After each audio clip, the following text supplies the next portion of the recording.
Edhe pse Puka vitet e fundit po bën përpjekje të vazhdueshme për një turizëm të shtrirë në 4 sinët, tradicionalisht bashkia feston çeljen e nisjes së këtij sezoni duke e titulluar aktivitetin Dita e Kulturës Pukiane. Aktiviteti i cili nis që në orët e para të datës 9 qershor pas promovimeve të njësër botimesh, dhënieve të titujve të nderit, si dhe inaugurimeve të këndeve të lojrave për fëmijë, në orët e pasdites, një vëmendje i lihet tingujve të instrumenteve tradicionale të zonës, këngëve dhe valleve, duke e emërtuar gjithë koloritin kulturor që buron nga kjo trev Simfonia e Bjeshkëve. Gëzuar ditën e kulturës pukiane.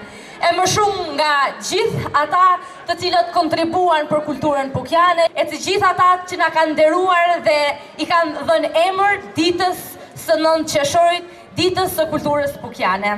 Në sheshin kryesor të qytetit, një aktivitet artistik me pjesëmarrjen e njësër artistëve erdhi si një dhuratë për të gjithë ardashësit dhe jo vetëm qytetar pukian. Ka shumë njerëz që kanë vizituar Pukën, them drejtën, unë bëj thirrje që ta vizitojnë Pukën. Puka është shumë interesante me mjaft atraksione dhe me njerëz të mrekullueshëm. Mund ta krahasojmë domethënë një ndër vendet më të bukura për sa i përket Shqipërisë Veriut. Qyteti mes Bjeshkëve, por me një infrastrukturë të mirë për të mbërritur deri aty, kërkon tërheqjen e vëmendjes ndaj vlerave turistike të zonës, e cila që në maj është përballur me fluksin e parë të turistëve, fal punës që po bëjnë bujtinat këtu, investimeve pranë liçenit apo dhe mjaft pika të tjera turistike të shtuara në guidat e kësaj bashkie. Për një ditë ata mund të vizitojnë qytetin që është shumë i bukur, me liçenin që buron nga poshtë, muzeumin e Mixhenit, fabrikën e Lanxhet Thanës.